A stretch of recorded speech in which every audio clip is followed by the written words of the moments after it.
Mesdames et messieurs, bonjour, chers frères et sœurs dans le Seigneur, que la grâce de notre Seigneur Jésus-Christ soit avec vous. Chose promise, chose due. Je vous avais promis de parler, de revenir sur les thèmes du parler en langue ou en d'autres langues et qu'on appelle les langues inconnues. Donc aujourd'hui, chers frères et sœurs, je vais amener ma modeste contribution. Alléluia, dans ce vaste thème, alléluia, qui est vraiment problématique. Alléluia, chers frères et sœurs. Donc, brièvement, je vais sur Wikipédia, alléluia, pour voir ce que Wikipédia nous dit de la glossolalie. Alléluia. C'est ça qui veut dire le parler en langue. Avant, je vais parler un peu de ce qu'ils ont dit, et puis après moi-même aussi, avec la parole de Dieu, nous allons tous essayer de nous exhorter. Donc, je lis. La glossolalie, du grec ancien glossa, qui veut dire langue, et aussi l'aléo, qui vient aussi qu'on appelle du latin aussi, qui veut dire, d'autres ici ils disent bavader, mais quand je prends ma Bible grecque, on nous parle de parler. Alléluia. Donc, dans beaucoup de passages, quand je prends ma Bible grecque, on nous dit que là où on dit parler en langue, on parle de l'aléin glossaïs. Vous voyez, chers frères et sœurs.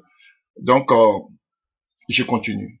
Donc, lorsqu'on parle du parler en langue, c'est le mot grec alléluia ou glossolali, qui vient de glossa, qui veut dire la langue, et de l'aléo, alléluia, qui veut dire parler, pas bavarder, mais parler. Ici, j'ai écrit bavarder, mais ça veut dire parler. Donc, parler des langues. Alléluia. Donc, ils disent que c'est le fait de parler ou de prier à haute voix dans une langue ayant l'aspect d'une langue étrangère, inconnue de la personne qui parle, ou d'une suite de syllabes incompréhensibles. Elle se distingue de la zonogloxie ou zonolalie, qui est le fait de parler sans avoir appris une langue existante. Des phénomènes de glossalie ont été rapportés entre autres dans le christianisme, dans le chamanisme et le spiritisme. Alléluia. Donc pour les chrétiens, la glossolalie correspond notamment au parler en langue, phénomène décrit dans les actes des apôtres. Alléluia. Il s'agit parfois des langues des anges. Alléluia. Paul insiste sur l'interprétation des langues dans la première épître de Corinthe. Donc, ça, je m'arrête là. Et tout ça, c'est sur Wikipédia. Selon Anne Tomich, la glossolalie telle que la présente Paul dans son épître aux Corinthes est donc identifiée à une prière ineffable et secrète adressée à Dieu. Ce n'est pas une langue pré-babélienne, ça veut dire des bébés. Alléluia. Paul n'évoque jamais la possibilité de ce que une langue d'avant hébreu, une langue que les hommes auraient oubliée, mais une langue en dehors de toute langue humaine que seul Dieu est en même d'entendre. Dans certains cultes charismatiques, il y a des personnes qui disent avoir le don d'interprétation et traduisent pour l'assemblée certaines paroles. Ça, c'est tiré du Wikipédia. Glossolali, vous allez le lire. Alléluia. Le thème parler la langue crée plein de dissensions, plein de problèmes, plein de divisions. Alléluia. Pour d'autres personnes, ils sont convaincus que c'est un don du Saint-Esprit. Pour d'autres, ils diront que ce n'est pas important, parce que Paul minimise le parler en langue, bien vrai qu'il dit que, alléluia, qu'on appelle parler tous, je souhaite que vous parlez tous en langue, alléluia, et c'est son souhait que tout le monde parle en langue, mais il dit que ce n'est pas important parce que le plus important, alléluia, c'est le don de la prophétie, comme Paul le dit dans le livre de 1 Corinthiens 14. Donc pour beaucoup, le don du parler en langue n'est pas important. Alléluia. Donc pour d'autres aussi, alléluia, ils veulent avant tout éviter toute division dans l'église, donc ils décident, alléluia, de ne pas aborder ce sujet. Alléluia. Donc ils veulent même pas aborder ce sujet parce qu'ils disent que ça crée, alléluia, des divisions, alléluia, parce que d'autres qui parlent en langue se croient supérieurs à d'autres personnes. Donc, chers frères, loin de moi, alléluia, qu'est-ce que je pourrais dire? Cette volonté de minimiser qui que ce soit, alléluia, non. Vous savez, depuis que je suis sur les réseaux sociaux, par la grâce de Dieu, je ne fais que dénoncer les fausses doctrines. Alléluia. Et par la grâce de Dieu, essayer de corriger les fausses doctrines. C'est ça. Alléluia. Donc, je ne dis pas que je détiens la science infuse, mais j'amène, alléluia, ma pierre à l'édifice. Voilà ce que je peux dire. Donc, tout ce que je vais dire ici, c'est avec ce que le Seigneur me marque, avec des recherches aussi. Alléluia, chers frères et sœurs. Donc, beaucoup ne veulent pas en parler. Donc, vous allez voir que pour commencer, dans certaines, alléluia, religions occultes, alléluia, chers frères et sœurs, vous verrez comme on a lu tout à l'heure à Wikipédia, alléluia, et il y a beaucoup de personnes qui, dans des sectes, qui aussi tombent en transe et puis qui ont des relations avec des démons et ils parlent des langues inconnues. Oui, dans le spiritisme, le chamanisme qui se trouve généralement en Amérique, on parle des Indiens, alléluia, le spiritisme, il y a beaucoup qui parlent en langue. Il y a des démons qui parlent en langue. Alléluia. Donc, avant de commencer, je vais dire ceci. Je vais vous montrer comment on peut avoir le parler en langue. Il est très important, chers frères et sœurs. Et je vais démontrer par la parole, bien évidemment. Donc, on va aller depuis le début pour que vous puissiez comprendre beaucoup de choses. Nous l'avons lu tantôt dans ce qu'on appelle sur Wikipédia. On nous parle de la glossolalie et on nous parle aussi de la xénogloxie. Et j'ai défini ce que c'est que la xénogloxie, alléluia, qui est le fait de parler une langue sans l'avoir auparavant, alléluia, apprise, mais une langue qui est déjà existante. Et là, je vais vous expliquer beaucoup de choses. Donc, je disais que, chers frères et sœurs, la langue ne s'apprend pas. Il y a des démons aussi qui donnent des langues aux gens. On va voir à quoi c'est la langue. Tout ça, on va parler de ça aujourd'hui. Donc, la langue, elle ne s'apprend pas. Alléluia. Comme aujourd'hui, beaucoup apprennent à parler en langue. Ils vont commencer, parce que généralement, c'est toujours ri, baba. Ils vont dire, ah, donc j'ai dit ri, ri, il faut dire ra, ra, ra, il faut dire bo, bo, bo, bo, bo, bo. Ça s'apprend aujourd'hui partout dans des églises, parce qu'on pense que c'est l'effet du mode, mais cela prouve que tu es spirituel. Tous ceux qui apprennent une langue, la langue, le parler en langue, sans que le Saint-Esprit ne les ait remplis, c'est un blasphème. Parce que vous voulez montrer que c'est le Saint-Esprit qui vous a rempli, alors que vous n'avez pas été rempli du Saint-Esprit pour parler en langue. Donc, vous blasphémez contre le Saint-Esprit, alors que tout péché, tout blasphème contre le Saint-Esprit ne sera pas pardonné. Tu peux avoir simplement le parler en langue si tu demandes au Seigneur de te remplir de sa puissance et que le Saint il te baptise du Saint-Esprit, du baptême du Saint-Esprit. Tu peux le faire dans la prière. Pourquoi essayer d'imiter le parler en langue de d'autres personnes? C'est un blasphème contre le Saint-Esprit. Et généralement, en ce qui me concerne, je l'ai expérimenté. Comment on peut recevoir le baptême du Saint-Esprit? Je commence comme ça. Après, on va bien décortiquer. Je vais vous montrer aussi des passages bibliques. Je vous donne d'abord mon expérience avant de continuer. J'aspirais au parler à langue. Je disais au Seigneur, remplis-moi, remplis-moi. Je veux parler vraiment en langue. Je vais être baptisé du Saint-Esprit. Alléluia. Et lors d'une veillée, alléluia, j'avais pris un moment de jeûne, je crois. Tu peux recevoir le baptême du Saint-Esprit seul, sans même que quelqu'un ne t'impose les mains. Moi, ma parole imposé les mains personnellement. Alléluia. Et j'ai pris, je crois, 2 ou 3 jours de jeûne. J'ai pleuré devant le Seigneur. J'ai dit, remplis-moi de ton esprit. Je veux être baptisé du Saint-Esprit. Et j'ai commencé à prendre 2 ou 3 jours de jeûne. Je ne me rappelle plus, ça fait tellement longtemps. Alléluia. Et à la veillée, une mini-veillée avec des frères et des sœurs. Et là, pendant qu'on est tenté d'adorer, de prier, je priais. Le Saint-Esprit, la puissance de Dieu est descendue. Et au-dedans, vous voyez que le parler en langue est parmi les dons spirituels, les 9 dons spirituels qu'on voit à 1 Corinthiens 12. Alléluia. On peut les catégoriser en 3 groupes. On a les dons de puissance, tels que la parole qu'on appelle le don des miracles, le don de guérison, alléluia, le don de foi, alléluia. On a les dons de révélation, tels que la parole de connaissance, le don de discernement des esprits, la sagesse. Vous voyez, ça c'est au niveau de la conscience, au niveau de notre conscience spirituelle. Et les dons d'inspiration, maintenant, et qu'on appelle les dons de puissance au niveau du toucher, les dons de guérison. Vous voyez, le don d'opérer les miracles. Et on aura ce qu'on appelle aussi les dons d'inspiration. Et cela vient à partir du cœur.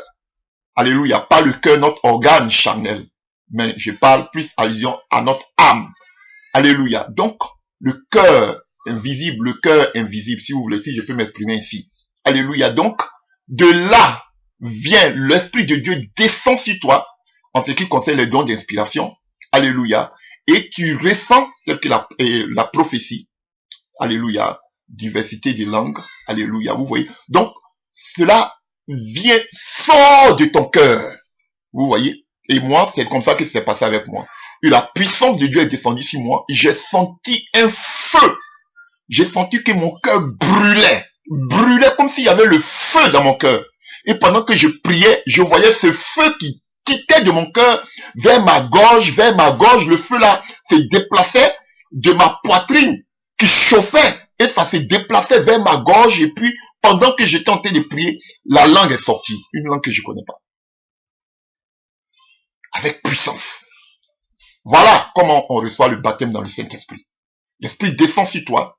Et généralement, comme c'est des dons d'inspiration, alléluia, c'est pas parce que c'est forcément un don d'inspiration, c'est parce que moi, je parle de mon expérience.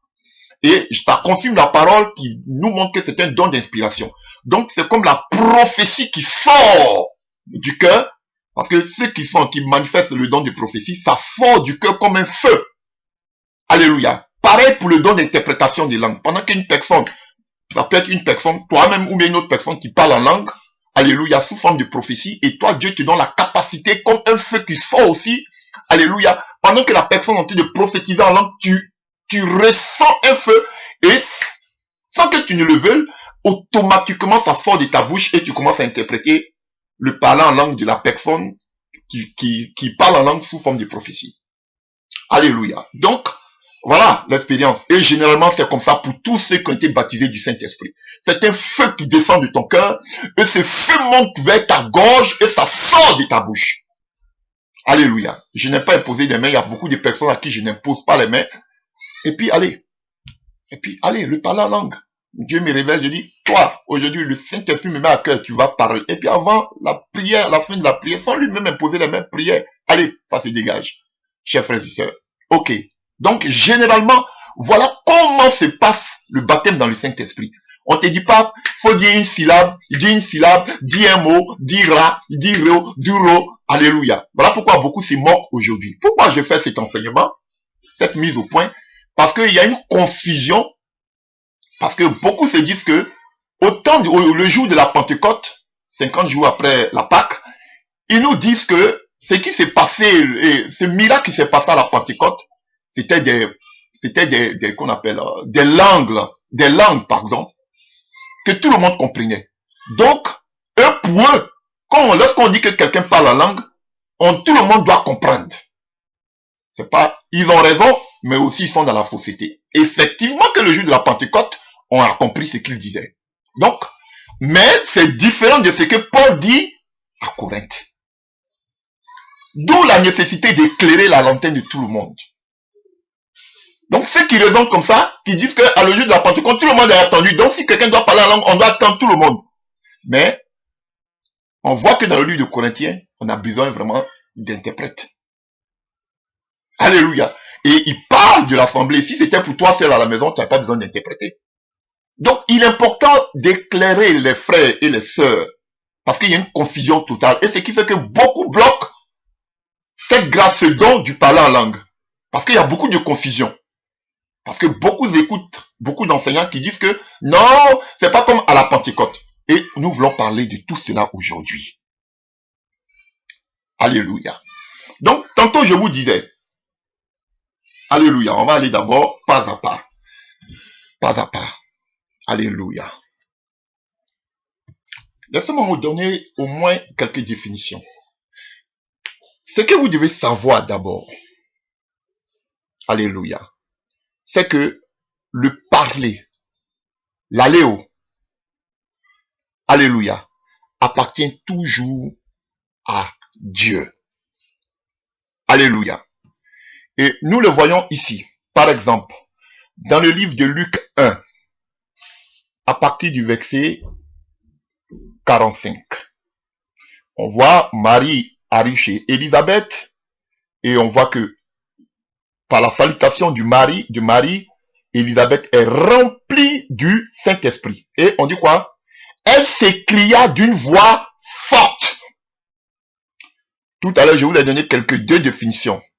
Alléluia, du Wikipédia. C'est que la définition que donne Wikipédia et la définition d'une personne aussi qui est sur Wikipédia. Je vais vous donner la définition du parler en langue avant que nous entrons dans les détails. Alléluia. Mais je vais vous faire comprendre quelque chose. Alléluia. Donc, ici, ce que nous voyons. On nous dit que Élisabeth fut remplie du Saint-Esprit et elle s'écria d'une voix forte. Vous voyez, c'est ce que je vous disais. Quand tu es rempli du Saint-Esprit, quand le Saint-Esprit descend sur toi, tu fais quoi? Tu cries. Tu commences à parler. Voici l'image du baptême dans le Saint-Esprit. Elle pouvait parler, mais c'est lorsque le Saint-Esprit, vous êtes mais comment tu peux? Lorsque le Saint-Esprit descend, ça vient comme un feu dans ton cœur. Tu es obligé de parler. Tu es obligé de parler. Alléluia, chers frères et sœurs. Et regardez maintenant ce qu'elle dit. Mais on parle quoi? Regardez ce que Marie dit. Et comme on appelle Marie. Donc on prend à partir du verset 44. Comme ai-je mérité l'honneur que la mère de mon Seigneur, ça c'est Élisabeth qui continue de parler, vienne me voir. Car, vois-tu, au moment même où j'étais entendu me saluer, mon enfant a bondi de joie au-dedans de moi. Ça, c'est Élisabeth qui parle. Tu es heureuse, toi qui as cru à l'accomplissement de ce que le Seigneur t'a annoncé. Alors Marie dit, mon âme chante la grandeur du Seigneur. Donc, vous voyez, dans d'autres versions, on dira l'accomplissement de ce que le Seigneur t'a dit ou bien a parlé. Donc, vous voyez, Dieu, il parle. Donc, elle dit que ce que le Seigneur t'avait dit ou t'avait annoncé, dans d'autres versions, on parle de parler ou dire. Donc, le Seigneur, il parle. Il a parlé à Marie et cela s'est accompli. Donc, lorsque le Saint-Esprit descend sur nous, qu'on commence à parler à haute voix, chers frères et sœurs, on dit, alléluia, quand tu es baptisé dans le Saint-Esprit, c'est un langage que Dieu met dans ta bouche. Oui, c'est ça le parler en langue. Donc, vous ne pouvez pas vous amuser pour dire que je peux apprendre bo. Non. Le parler en langue, c'est Dieu, quand tu es rempli du Saint-Esprit comme Élisabeth, tu commences à parler à haute voix. Dieu, pourquoi? Parce que Dieu a mis en toi sa parole. Dieu te permet de parler. Et on va voir quel genre de paroles on dit. Et à qui adressons-nous ces paroles? Vous voyez? Ces paroles-là sont de Dieu. C'est Dieu qui met les paroles en toi. C'est pas, je vais aller apprendre ribababa, je vais aller apprendre ribobobo. Non! C'est pas, frère, c'est pas normal. C'est un blasphème contre le Saint-Esprit.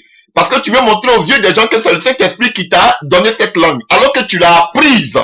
C'est un blasphème. Demande simplement, humblement dans ta chambre, à Dieu de te remplir, de te baptiser du Saint-Esprit. Tu n'as pas besoin d'apprendre. Alléluia. À un moment, c'était monnaie courante en Côte d'Ivoire. Une parenthèse. Avec le prophète Feu Kakou Sévérin. Tout le monde voulait avoir le même parler en langue de Kakou Sévérin. Tout le monde voulait avoir le même parler en langue de Kakou Sévérin. Alléluia. Voilà, ça c'est juste une parenthèse. Alléluia. T'as pas besoin d'imiter, alléluia, et le parler en langue de quelqu'un qui est avec toi, d'un pasteur ou bien de qui que ce soit. Le Saint-Esprit, alléluia, on parle de diversité des langues. Donc, on va arriver à là. Il y a diversité de parler en langue, mais, alléluia, une des langues bien évidemment inconnues, mais tout cela qui donne gloire à Dieu. On n'est pas obligé d'avoir le même parler en langue que l'autre frère. Non! Donc, nous pouvons aussi, alléluia. On voit Marie aussi qui commence à s'exclamer. Et vous voyez à partir du verset 55 de Luc 1, on peut prendre à partir du verset Alléluia. Verset 53. Il a comblé de biens ceux qui sont affamés et il a envoyé des riches. Il a renvoyé les riches les mains vides, oui. Il a pris en main la cause d'Israël. Il a témoigné sa bonté au peuple qui le sert. Comme il avait dit à nos ancêtres, à Abraham et à ses descendants pour tous les temps. Donc, frère, Dieu parle. La parole là, elle appartient à Dieu. Elle vient de Dieu. Alléluia. Et Zacharie aussi, le père de Jean-Baptiste, dit la même chose. À partir de Luc 1, à partir du verset 70. Il dit la même chose aussi. La parole appartient à Dieu. Donc c'est Dieu qui parle. Et on lui dit quoi? Zacharie fut rempli du Saint-Esprit et il a commencé à parler à haute voix. Et il parlait, regardez, c'est sous forme de prophétie. Vous voyez, comme Élisabeth. Regardez, Élisabeth est remplie, Marie est remplie. Qu'on appelle Zacharie est rempli. Mais il commence à parler, ce sont des prophéties. Mais c'est une image aussi du parler en langue. Il disait des choses qu'eux-mêmes ils ne savaient pas. C'est comme ça. Donc c'est pas de toi-même ta propre initiative, intention, non. C'est Dieu qui met les paroles en toi. Même si tu ne les comprends pas en langue, ce sont des paroles divines que Dieu met sur ta langue. Pour que la gloire lui revienne. Alors, écoutez. Là, maintenant c'est dans le livre de Jean, Jean 9. Je prends des passages pour que vous puissiez comprendre. Alléluia, c'est l'histoire du boiteux, de l'aveugle, et qui se présente devant les scribes dans le temple. Alléluia, qui était aveugle de naissance que Jésus-Christ a guéri. Alléluia. Et nous sommes dans le livre de Jean 9, à partir du verset 29. On peut prendre à partir du verset 28. Alors il s'est mis à l'injurer et il lui lançait. C'est toi qui es son disciple. Nous sommes les disciples de Moïse. Nous savons que Dieu a parlé à Moïse, mais celui-là, nous ne savons pas d'où il vient. Donc Dieu parle. Frère, Dieu parle. Et Dieu parle en nous par le parler en langue. Je vais vous dire, on va petit à petit. Alléluia. Et Hébreux 1, verset 1. Révélation de Dieu par les fils, à bien des reprises et de bien des manières, Dieu a parlé autrefois à nos ancêtres par les prophètes. Et maintenant, dans ces jours qui sont les derniers, c'est par son fils qu'il nous a parlé. Donc Dieu parle. Et dans ces temps derniers, Dieu est venu par son fils maintenant pour nous parler. Donc Dieu parle. Il est le Laléo. Il est le Dieu qui parle. Alléluia. Donc, on dit, mais donc quand tu es à la maison, tu parles la langue, c'est Dieu qui met les paroles en toi. Justement, il a posé, parce que ce sont des paroles en jeu. Vous voulez me faire dire déjà la définition. Parce que, alléluia, on va dans le livre d'1 Corinthiens tout à l'heure. Vous allez voir que ce sont des paroles. Prenons, allons-y en même temps dans le vif du sujet. Je voulais tourner un peu, mais je vais vous donner en même temps ma définition. Allons-y. 1 Corinthiens 14, que vous connaissez tous. On est dans la définition. Alléluia. Déjà, vous voyez en 1 Corinthiens 13, Jean dit, et Paul dit, en effet, supposons que je parle la langue des hommes et même celle des anges. Alléluia. Donc, une langue angélique, comment tu vas la comprendre? Alléluia. Allons-y dans 1 Corinthiens 14. Alléluia. Voilà ce que Paul dit, 1 Corinthiens 14, verset 1. Ainsi, recherchez avant tout l'amour, aspirant tout autre entre autres aux manifestations de l'esprit et surtout aux dons des prophéties. Verset 2 de 1 Corinthiens 14. Celui qui parle d'une langue inconnue s'adresse à qui? Pas aux hommes, à Dieu et non aux hommes. Personne ne comprend les paroles mystérieuses qu'il prononce, mais sous l'inspiration de l'esprit. Alléluia. Voici la définition. Donc, celui qui parle en langue, non, c'est pas sur ton inspiration personnelle. Alléluia. C'est vrai que maintenant, quand tu as la langue en toi, elle est déjà là, mais il parle ici du début et aussi il fait allusion à la langue. Sinon, pour le début, c'est pas toi qui vas décider que je vais parler en langue. Ça doit être une visitation de l'esprit. Alléluia. Et la langue que tu as apprise, dès que le Seigneur t'a donné cette langue, la langue, vos langues maternelles, alléluia, vos dialectes, vous ne les oubliez plus jamais jusqu'à ce que vous mourrez, peut-être à moins que vous partez à vous exiler quelque part d'autre. C'est pareil. C'est une langue que Dieu nous donne, alléluia, par l'intervention du Saint-Esprit. Et cette langue-là vient de Dieu. Elle Elle nous permet d'adorer Dieu. Nous allons le voir. Alléluia. Donc, c'est pas une langue qu'on peut apprendre. C'est le Saint-Esprit qui donne le parler en langue. Si tu apprends le parler en langue, tu blasphèmes contre le Saint-Esprit. Si tu dis, non, ah, je vois que le parler en langue de tout le monde, c'est ba, ba, ba, ba, bou, bou, bou. Donc, je vais dire ba, ba, ba, bou. Mais et tu vas dire aux gens que non, c'est le Saint-Esprit qui m'a. C'est un blasphème contre le Saint-Esprit. Paul est clair. Celui qui parle dans une langue inconnue s'adresse à Dieu non et non aux hommes. Personne ne comprend les paroles mystérieuses. C'est un mystère, mystéria. C'est un mystère. Toi, tu ne fais que parler. Mais chaque fois que tu es baptisé du Saint-Esprit, que tu parles en langue, tu rends gloire à Dieu. Et nous allons le voir. Je vais d'abord que vous puissiez cerner et comprendre. Avant que nous arrivions sur la polémique, je vous montre d'abord ce que c'est que la glossolalie, le parler en langue. Donc déjà nous voyons que ce n'est pas un discours pour les gens, mais c'est un discours pour Dieu. Et c'est un mystère. Alléluia. C'est Dieu seul qui sait ce que tu dis. Dieu seul. Alléluia. Donc, ce mystère-là décrit les grandes actions de Dieu. Alléluia. Et nous allons voir. Alléluia. Donc, le parler en langue est une prière. Ah. Donc, quand tu parles en langue, tu pries. Et Paul nous le dit dans le livre de 1 Corinthiens 14, à partir du verset 14. Alléluia. Prenons 13. C'est pourquoi celui qui parle en langue inconnue doit demander à Dieu de lui donner de traduire. Et qu'il dit en langage compréhensible. Car si je prie en langue inconnue, mon esprit est en prière, mon intelligence n'intervient pas. Donc, c'est une prière. Si je prie en langue inconnue, alléluia. D'autres parlent de parler, mais en fait, le parler en langue est une prière. Tu pries à Dieu. Voilà. Donc, comment tu vas apprendre la prière de quelqu'un? Quelqu'un lui-même, il a été de parler en langue, il ne sait même pas ce qu'il dit. Alléluia. Tu veux venir apprendre cela.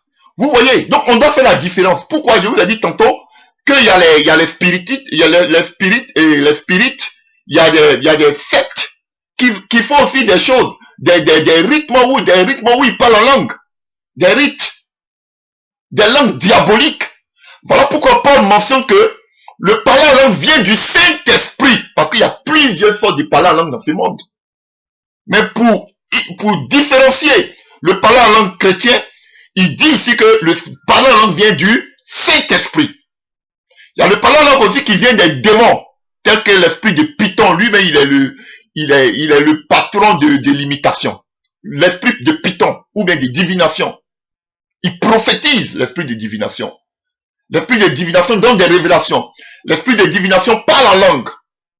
On a vu des gens qui parlent en langue. Voilà pourquoi il est important d'avoir le don du discernement des esprits.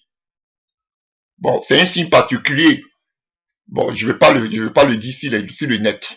Mais quand je suis là, par la grâce de Dieu, que je vois quelqu'un en train de parler en langue, qui ne vient pas du Saint-Esprit, Dieu dans sa grâce me donne le discernement en même temps, et je commande en même temps sur cet esprit-là. Ça, en même temps, je sais que par la manière de parler, je sais que ce n'avait pas du Saint-Esprit. Et j'ai une rage interne. Et j'ai des signes encore que je ne vais pas parler ici. Alléluia. Chers frères et sœurs. Automatiquement, comme Paul, avec cette femme qui avait l'esprit de divination. Automatiquement, chers frères et sœurs, il est important. Vous voyez, la Bible dit, et qu'on appelle l'esprit, qu'on appelle le don de discernement des esprits. Parce qu'il y a plusieurs esprits. Et aussi, il y a l'homme, ceux qui apprennent. On n'apprend pas le parler en langue. Donc, chers frères et sœurs, le parler en langue est une prière. C'est un mystère que tu annonces, que tu amènes à Dieu.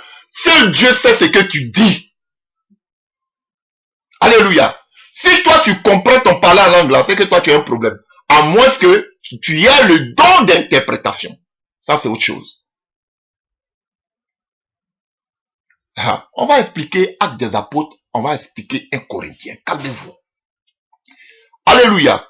Est-ce que vous comprenez, chers frères et sœurs? Si je vais donner une définition, la glossolalie ou le parler en langue, alléluia, ce n'est pas un discours pour les gens, mais c'est un discours pour Dieu. Et il s'agit aussi, c'est une prière, alléluia, dans laquelle les mystères, c'est-à-dire les grandes actions de Dieu, alléluia, sont louées. Alléluia. Donc, cela se produit dans une langue inconnue que la personne qui prie n'a pas apprise, mais que le Saint-Esprit lui a rendu accessible. Alléluia. Chers frères et sœurs. Et cela peut être une langue étrangère parlée sur la terre, comme au temps des apôtres, ou une langue surnaturelle, comme on l'a vu tout à l'heure en 1 Corinthiens 13, si je parle la langue des hommes et des anges. Alléluia. Donc, ce n'est pas quelque chose qui vient d'un homme, mais c'est une inspiration de l'Esprit de Dieu. Mais une fois, donc, c'est le Saint-Esprit qui te donne cette capacité. Et lorsque maintenant, tu as, le Saint-Esprit t'a donné la capacité de pouvoir parler en langue, ça demeure en toi. À tout moment, tu peux parler en langue. Où tu es à la maison, tu peux parler en langue, tu peux prier partout en langue. Mais Paul donne des exceptions. Il dit, lorsqu'il s'agit maintenant de l'assemblée de Dieu, l'assemblée des enfants de Dieu, des chrétiens, alléluia. Là, maintenant, il faut donner des interprétations. Alléluia. Ne pas qu'on te donne des mimoina. On te traite de fou. Alléluia. Vous comprenez? C'est la seule condition. Seulement à l'église. Dans l'assemblée des saints. Sinon, si tu es à la maison, tu peux prier comme tu veux en langue.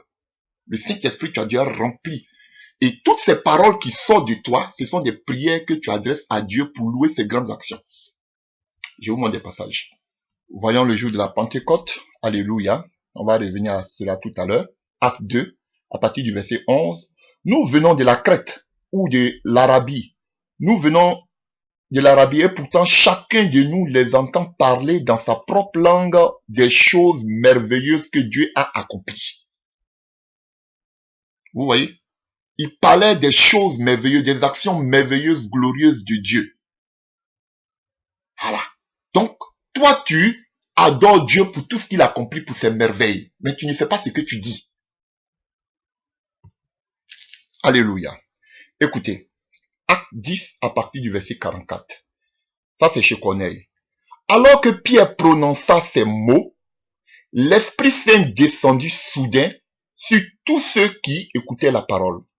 Les croyants juifs qui étaient venus avec Pierre furent très étonnés de voir que l'Esprit Saint était aussi donné et répandu sur les non-juifs.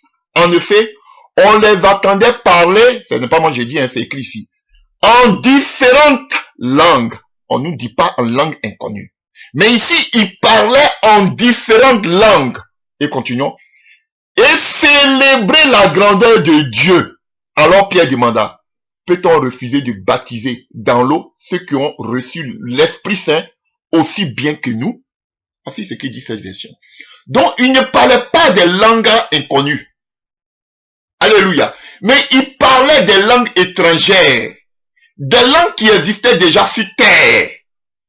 Mais ce n'étaient pas des langues inconnues. Comme à la Pentecôte. Mais j'arrive à là tout à l'heure. Mais ce que je voulais montrer ici, alléluia, je voudrais seulement montrer qu'ils étaient en train de faire quoi? Glorifier Dieu, en train de célébrer la grandeur de Dieu. Donc, le parler en langue te fait célébrer la grandeur de Dieu. Le parler en langue te parle de l'accomplissement des promesses de Dieu. Toi, tu parles, tu pries. C'est pas seulement qu'un verbiage, un langage, ou bien un langage de bébé, comme tous les bébés avant de commencer à parler, alléluia, ils balbutient un peu. Non, c'est pas ça. C'est une prière. Est-ce qu'un bébé, oui, même si Dieu dit la louange alléluia sur la langue des avortons, mais un bébé en temps normal, est-ce qu'il peut prier, il peut parler? Non. Donc, ce n'est pas un langage, c'est une prière, le parler en langue. C'est une prière, frère. Voilà pourquoi quand tu ne peux plus prier dans ton vernaculaire ou mettre ta langue dans ton dialecte, tu peux parler, prier en langue. Alléluia. Quand Paul dit, parle en langue plus que vous tous, ce qu'il veut dire, je prie plus que vous tous, dans une langue inconnue. Et voyez ce que Paul dit, en 1 Corinthiens 14, à partir du verset 10. Il met la fission, alléluia, entre les langues de ce monde et la langue inconnue. Allons-y. 1 Corinthiens 14 à partir du verset 10. Il dit, il existe dans le monde un grand nombre de langues différentes. dont aucune n'est dépourvue de sens. Mais si j'ignore le sens des mots utilisés par son interlocuteur, je serai un étranger pour lui, et lui de même le sera pour moi. Vous donc, puisque vous aspirez ardemment aux manifestations de l'esprit, recherchez avant tout à posséder en abondance celles qui contribuent à faire grandir l'église dans la foi. C'est pourquoi celui qui parle en langue inconnue doit demander à Dieu de lui donner de traduire.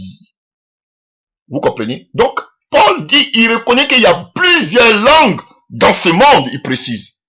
Mais ici, il dit celui qui aspire qu'on appelle aux langues inconnues doit aussi, alléluia, aspirer à avoir la traduction, qu'il cherche à traduire.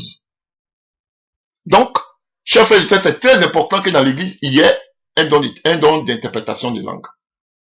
Vous voyez, chers frères et sœurs. Donc, on parle de diversité des langues parce que, alléluia, il y a plusieurs manières d'adorer Dieu avec une langue, alléluia, surnaturelle. On n'a pas oublié d'avoir la même langue.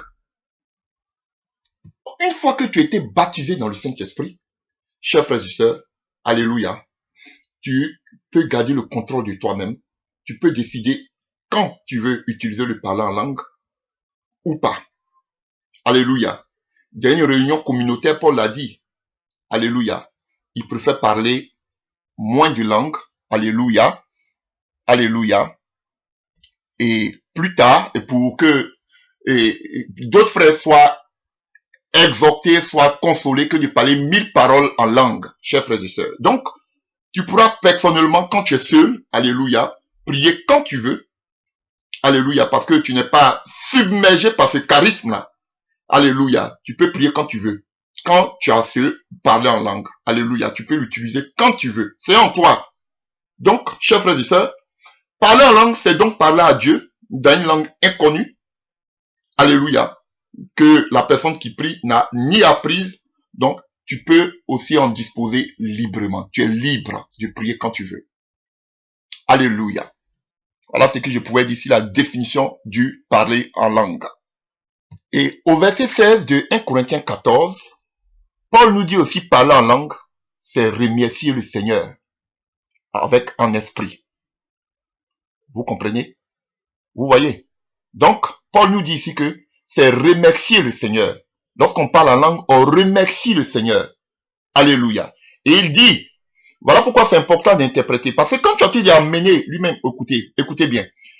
1 Corinthiens 14, verset 16. Autrement, si tu remercies le Seigneur uniquement avec ton esprit, comment l'auditeur non averti assis dans l'assemblée pourra-t-il répondre Amen à ta prière de reconnaissance? Donc, parler en langue, c'est amener une prière de reconnaissance à Dieu. Mais toi, tu ne sais pas. Puisqu'il ne comprend pas ce que tu dis, ta prière de reconnaissance a beau être sublime, l'autre ne grandit pas dans la foi. Je remercie Dieu de ce que je parle en langue inconnue plus que vous tous. Donc, il prie en langue. Cependant, lors des réunions de l'église, je préfère dire seulement 5 paroles compréhensibles pour instruire aussi les autres plutôt que 10 000 mots dans une langue inconnue. Vous comprenez? Donc, parler en langue aussi, c'est apporter une action de grâce au Seigneur. Alléluia. C'est parler des bienfaits, des grandes actions du Seigneur. C'est important. Parler en langue, c'est prier. C'est pas simplement un verbiage ou bien, alléluia, dire quelque chose à prise. Non. Si tu as appris, alléluia, cette langue, mais, mon frère, quelle reconnaissance tu amènes au Seigneur? Parce que c'est pas une langue qui provient du Saint-Esprit. Donc, le Saint-Esprit a mis ses paroles en toi. Que Dieu seul sait, il écoute sur son trône. Il dit, mon fils a été de m'adorer. Il a été de me remercier. Alléluia. Des reconnaissances pour tout ce que j'ai fait de sa vie. Pour les promesses accomplies. Il parle de mes merveilles. Voilà. Parler en langue quand tu pries. Ce sont des prières. Donc tu peux parler en langue à tout temps, à tout moment. Mais il y a une seule condition, c'est dans l'assemblée. Même dans l'assemblée, on ne te dit pas de prier. Mais tu peux prier avec une douce voix dans ton coin. Mais quand tu veux prier maintenant à haute voix, là maintenant, Et généralement, quand on dit à haute voix comme ça, vous avez vu comme Marie et comme Élisabeth, c'est que le Saint-Esprit descend sur toi et automatiquement, ton parler en langue se transforme en prophétie. Et là, faut que tu aies le don d'interprétation pour interpréter en même temps. Mais il faut qu'il y ait quelqu'un dans l'assemblée qui ait un don d'interprétation. Mais aujourd'hui, de nos jours, c'est rare de voir ce genre de choses. C'est rare. C'est rare. Bon, maintenant, entrons dans le vif du sujet. Alléluia. Les différences décrites entre Actes des Apôtres et 1 Corinthiens amènent de nombreux chercheurs de la Bible, alléluia, à se demander s'il s'agit du même phénomène. Alléluia, chers frères et sœurs. Parce que beaucoup disent, alléluia, que peut-être Luc a présenté le parlant en langue à Jérusalem de manière... Est-ce qu'il a présenté, alléluia, le parlant en langue de Jérusalem le jour de la Pentecôte de manière fiable? Alléluia. Parce que n'oublie pas, alléluia, ils disent que peut-être on le soupçonne d'avoir interprété des sources. Alléluia. Parce que lui-même, il le dit. Alléluia. Ici, que vous voyez, on peut le prendre en Luc, en acte 1, si vous voulez. Acte 1. Donc, beaucoup doutent. Est-ce que c'est le même phénomène? Alléluia. Et nous allons maintenant entrer dans le vif du sujet. Alléluia. Acte 1. Regardez ici. Qu'est-ce qu'il dit? Acte 1 à partir du verset 1. Cher Théophile, dans mon premier livre, j'ai exposé tout ce que Jésus a commencé de faire et d'enseigner, jusqu'au jour où il fut enlevé au ciel après avoir donné par le Saint-Esprit des instructions à ceux qu'il s'était choisis comme apôtres. Après sa mort, il se présenta aux vivants et leur donna des preuves nombreuses de sa résurrection. Alléluia. Allons-y plutôt dans le livre de Luc 1. Luc 1, si je ne me trompe pas. Excusez-moi. Luc 1. Et c'est le même Luc, médecin Luc, qui a écrit aussi Actes des Apôtres. Il dit, Luc 1. Plusieurs personnes ont entrepris de composer un récit des événements qui se sont passés parmi nous. D'après les rapports de ceux qui ont été des témoins oculaires depuis le début et qui sont devenus des serviteurs de la parole de Dieu. J'ai donc décidé à mon tour de m'informer soigneusement sur tout ce qui est arrivé depuis le commencement et de l'exposer par récit de manière suivie. Très honorable Théophile. Ainsi, tu pourras reconnaître l'entière véracité des enseignements que tu as reçus. Voilà. Donc, ce Théophile avait reçu des enseignements. Donc, lui aussi, ce sont des écrits qu'il amène à Théophile. Alléluia. Donc, il a fait des investigations. Donc, les gens se demandent, mais quand lui-même il le dit ici, il allait prendre des renseignements avec des personnes. Mais est-ce que le phénomène qui s'est passé le jour de la Pentecôte, c'est le même phénomène dont Paul parle en 1 Corinthiens? Parce que ça diffère catégoriquement. Voilà pourquoi aujourd'hui, beaucoup de chrétiens sont bloqués. Beaucoup ne veulent même pas parler en langue inconnue parce qu'ils disent que c'est un charabia. Voilà. Parce qu'ils disent que le parler en langue qu'on voit dans le livre des Actes des Apôtres, c'est différent de ce que Paul dit. Voilà, chers frères et sœurs. Et pour cela, nous allons repartir un peu plus loin. Alors, allons-y en eau profonde. 1 Corinthiens 14, à partir du verset 21. Vous pouvez, si on peut aller à partir du verset 20, 1 Corinthiens 14. Mes frères, ne soyez pas des enfants dans votre façon de juger les choses pour le mal. Soyez des petits enfants. Mais dans le domaine du jugement, montrez-vous des adultes. Il est dit dans l'Écriture. Je parlerai à ce peuple dans une langue étrangère, par des lèvres d'étrangers, et même alors ils n'écouteront pas, dit le Seigneur. Ainsi, verset 22, ainsi les paroles en langue inconnue sont un signe du jugement de Dieu. Elles concernent non pas les croyants, mais ceux qui ne croient pas. Alléluia. Les prophètes, elles sont un signe, les prophéties, elles sont un signe en faveur de Dieu. Elles s'adressent non aux incroyants, mais à ceux qui croient. Voyez-vous, chers frères et sœurs, et ce passage est tiré de Ésaïe 28, verset 11 à 12. Donc, Paul nous dit, les paroles, alléluia, que les paroles qui sont les paroles incompréhensibles sont un jugement, non pas pour les croyants, mais pour les non-croyants. Et il a tiré cela de Ésaïe. Et ici, Ésaïe ne parle pas des langues inconnues. Il parle des langues étrangères. Et c'est ce que Paul reprend à partir du verset 22. Donc, une langue inconnue, incompréhensible, est un signe de jugement de Dieu pour les non-croyants, ceux qui ne croient pas. Alléluia. Vous voyez? Mais quand un message est compréhensible, alléluia, compréhensif peut-être, ou bien, alléluia, de manière compréhensible, c'est un signe de la patience et de la grâce de Dieu. Donc, regardez maintenant ce qui se passe le jour de la Pentecôte. Retenez cela. C'est un signe, alléluia. Donc ici, Dieu parle au peuple d'Israël par la bouche de qui? Du prophète Ésaïe. Alors, d'où il y a la confusion, c'est dans le livre de Marc 16 que nous allons lire. Marc 16, que je cherche rapidement. Marc 16. Vous allez comprendre quelque chose qui va vous faire beaucoup de bien. Alléluia.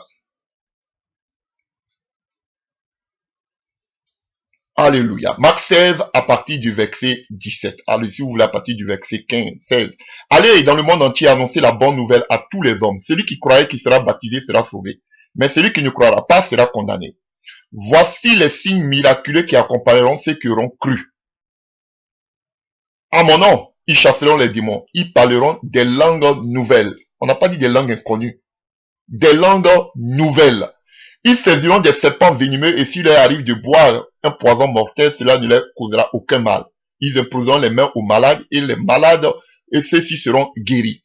Écoutez, chers frères et sœurs, voici les miracles qui accompagneront ceux qui auront cru. Ici, c'est qu'on appelle pistoïtesi. Si j'ai bonne mémoire, excusez-moi, c'est pistoïsasi, ici. Donc, c'est un temps aoris.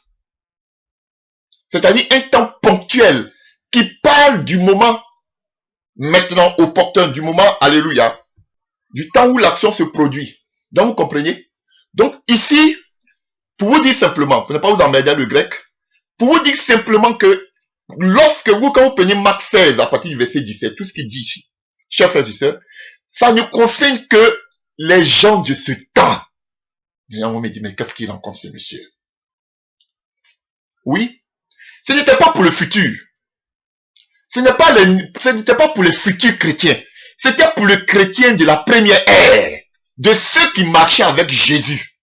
Vous allez me dire quoi? Donc, on ne parle pas, on ne doit pas chasser les démons parce qu'ils ne sont pas de chasser les démons. Ah bon? On ne doit pas guérir les malades? Non! Ici, là, quand le Seigneur parle ici, ce n'est pas comme des dons. Chasser les démons. En 1 Corinthiens, alléluia, quand vous allez voir chasser les démons, ça, c'est attribué à toute l'église, mais Paul le dit dans le livre des Éphésiens 6, à partir du verset 10. Nous n'avons pas à combattre la chair, mais les démons et les œuvres. Donc, ici, c'était pas, alléluia, quand vous prenez le don de guérison, quand vous prenez la guérison, ici, où il dit, en mon nom, vous allez prier pour les malades, ils seront guéris. Mais en 1 Corinthiens, ça devient maintenant quoi? Un don spirituel. Alors qu'ici, c'était pas un don spirituel.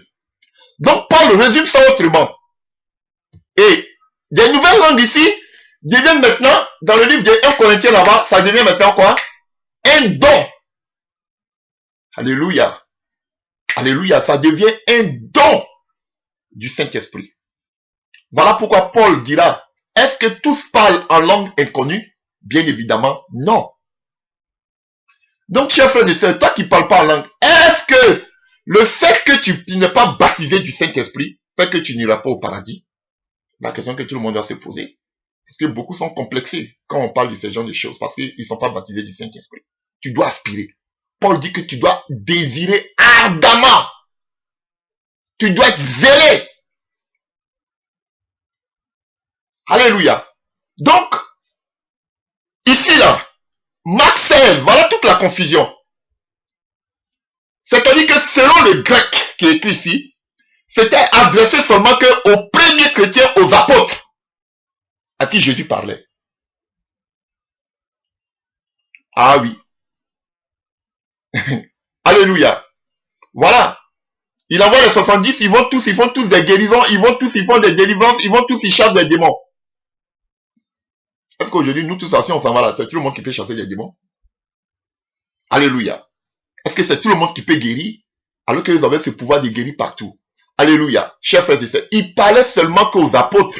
Il parlait qu'à ses disciples. Et regardez, même quand, comment il s'appelle, des miracles extraordinaires se sont passés par les mains de Philippe, mais il fallait qu'il vienne appeler les apôtres. Mais Philippe qui a fait des miracles, pourquoi il ne pouvait pas parler pour que les gens soient baptisés du Saint-Esprit? Je me pose la question. Parce que c'était seulement qu'à donner, cette capacité était donnée seulement qu'aux apôtres. Mais qui faisait des miracles extraordinaires que Philippe? Il a fallu aussi Paul. Alléluia. Comme apôtre. Lui-même qui dit qu'il a fallu plus que tout le monde. Lui aussi, il avait la capacité de pouvoir faire parler les gens, être baptisé du Saint-Esprit. Mais les Philippe ne pouvaient pas. Donc cette capacité-là avait été donnée seulement qu'aux apôtres. Et on voyait que les linges, alléluia, de Paul, l'homme de Pierre, guérissaient les malades. Chers frères et sœurs. Mais maintenant, pour nous, l'église, ça devient des dons spirituels. Alléluia. Voilà pourquoi Paul va dire, tout le monde parle-t-il en langue? Non. Tout le monde n'a pas le don du parler en langue. Donc ne soyez pas blessés, complexés parce que vous ne parlez pas en langue. Vous êtes des chrétiens. Alléluia. Là où tout le monde, il dit, vous imposez les mains aux malades et ils seront guéris. Maintenant, ça devient un don spirituel, en 1 Corinthiens 12. Le don de guérir les malades. Est-ce que tout le monde a le don de guérir les malades? Non. Ah, ça vous fait du bien. Les gens vont dire, aujourd'hui tu nous éclaircis. Alléluia, tu nous as tellement bombardé. Alléluia, chers frères et sœurs. Et maintenant, pour les démons, chers frères et sœurs, on a fait l'enseignement sur le combat du chrétien. On doit combattre les œuvres occultes, les œuvres ténébreuses. Notre combat, c'est contre le monde ténébreux, le monde du diable. C'est démons et les œuvres. Ça, c'est nos ennemis. Voilà. C'est ça, cela. Vous voyez, il dit on n'a pas à combattre contre le sang, la chair et le sang. Donc, si tu ne dois pas combattre les humains, qui est ton ennemi? Qui sont tes ennemis? Église, qui sont tes ennemis? Réponds-moi, qui sont tes ennemis? Si tu n'as pas à lutter contre ton frère et ta soeur, nous aujourd'hui quand on dénonce ces pasteurs-là, c'est parce qu'ils sont allés toucher à ce qui vient de l'ennemi. Sinon, c'est pas eux qu'on touche. Donc, on a un combat, une cible. Et malheureusement, l'église a laissé cette cible-là, on ne touche plus aux démons. Aujourd'hui, là, je ne veux même pas vous expliquer quelle attaque que je ne reçois pas dans ma vie de tous les jours. Mais je suis là. Ils ont laissé aujourd'hui les cibles, les ennemis. Ils sont maintenant dans d'autres combats. Notre ennemi, là, c'est le diable et les démons et les œuvres, les possessions. Et les œuvres des démons, c'est posséder. Ils possèdent des gens. Et vous, les chrétiens, vous avez reçu ce pouvoir de chasser ces démons. Ils possèdent des personnes par des maladies. Vous avez reçu ce pouvoir de les guérir. Voilà la vérité. Alléluia. Donc ici, en Marc 16, là, vous parlerez, on ne parle pas des langues inconnues. On parle des nouvelles langues. Alléluia. Et ce que nous voulons lire en Ésaïe, donc les langues, il va prendre des barbares. Et qui étaient ces barbares? Qui considéraient les disciples de Jésus? On les prenait pour des moins que rien. On se disait que ce sont des gens de Nazareth. Qu'est-ce qui, des gens qui viennent pas de Nazareth, mais qui viennent de, alléluia, de la Galilée. Qui les considérait? C'était comme des barbares. On dit, mais on disait de mettre des gens sans instruction. Alléluia. Donc c'est de la langue de ces barbares-là que Dieu va utiliser pour parler au peuple d'Israël, alléluia, par des langues étrangères, comme étant un jugement pour eux. Allons-y en eau profonde. Acte. Acte. Acte 1, Dès que je cherche, acte 2. Alléluia. Acte 2.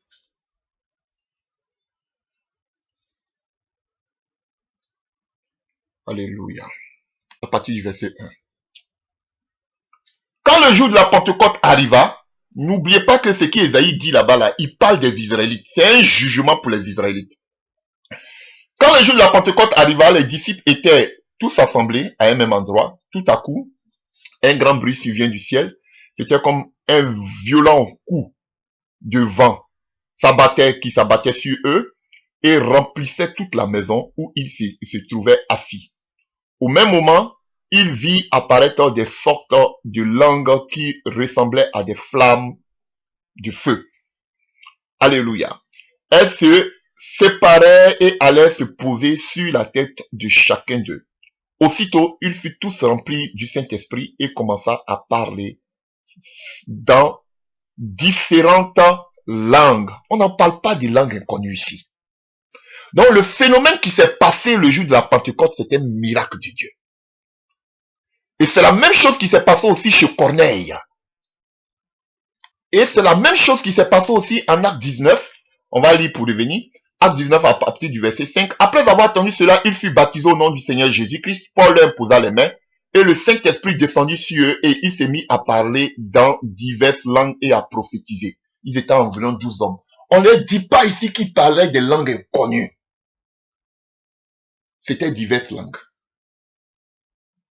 Et cela, c'était qui? Des Israélites. Et pour la première fois où on parle des langues étrangères, diverses langues, c'était le jour de la Pentecôte. Et qui sont ceux qui étaient venus adorer à Jérusalem? C'était des Juifs. Donc le parler en langue là, c'est que Ésaïe avait dit en Ésaïe 28, verset 11 à 12, s'accomplit le jour de la Pentecôte. Alléluia. Vous voyez. Verset 5. Or, à ce moment-là, les Juifs pieux venus de toutes les nations du monde séjournaient à Jérusalem.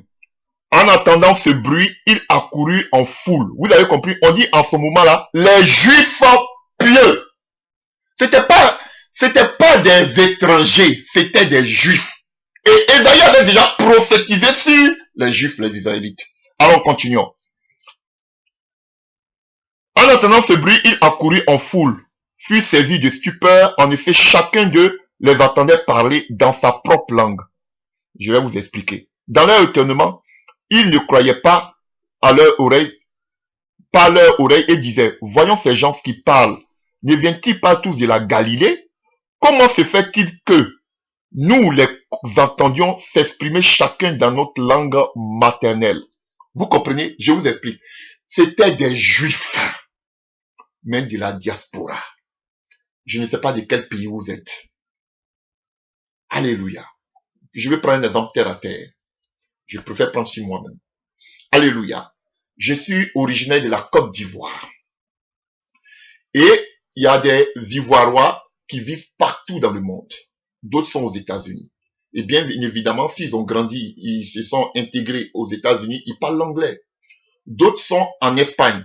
Ils parlent bien évidemment l'espagnol. D'autres sont en France. Bon, la France, qui parle de la France, la Côte d'Ivoire aussi parle le français. Donc, d'autres sont en Allemagne, qui parlent l'allemand, s'ils ont eu des enfants là. D'autres sont en Italie, qui parlent l'italien. Donc, toutes ces personnes, ces Ivoiriens-là, se retrouvent un jour en Côte d'Ivoire. Et quelqu'un est en train de parler.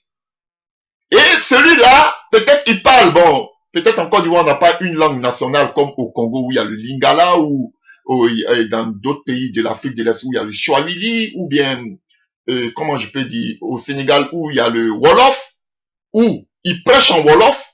Et tous ces ressortissants sénégalais qui vivent dans d'autres pays entendent ce monsieur qui parle en Wolof.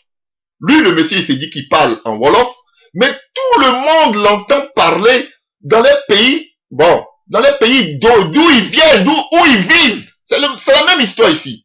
C'était tous des Juifs de la diaspora. Alléluia.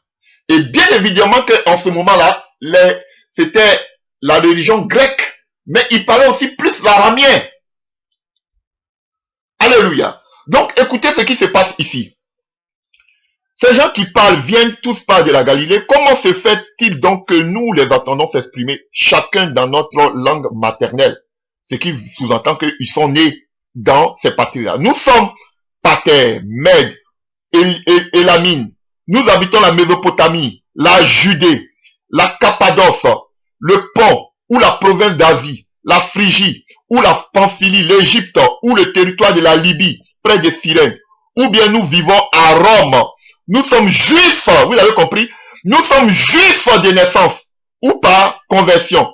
Nous venons de la Crète ou de l'Arabie. Et pourtant, chacun de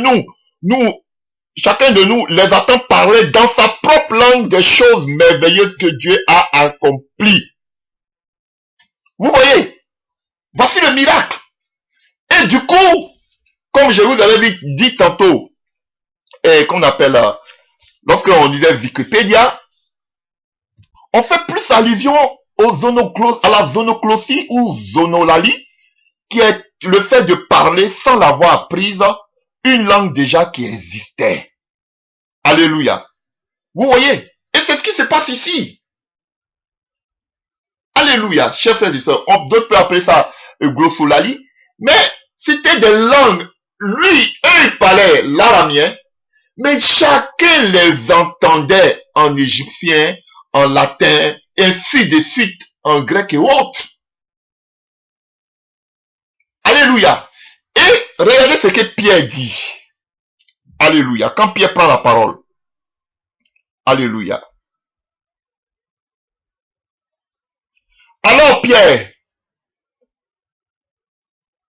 Alléluia. Et écoutez bien. Alléluia. À partir du verset 14. Alors Pierre s'élevant entouré de 11 et d'une voix forte, il dit à la foule, écoutez-moi bien, vous qui habitez la Judée et vous qui séjournez à Jérusalem. Alléluia. Et il parle. Regardez à partir du verset 22. Donc il parle déjà des gens qui habitent en Judée et à Jérusalem. Et regardez à partir du verset 22. Il dit, écoutez bien, Israélites, ce que j'ai à vous dire. Vous le savez, vous, Jésus de Nazareth, cet homme dont Dieu nous a montré. Vous voyez?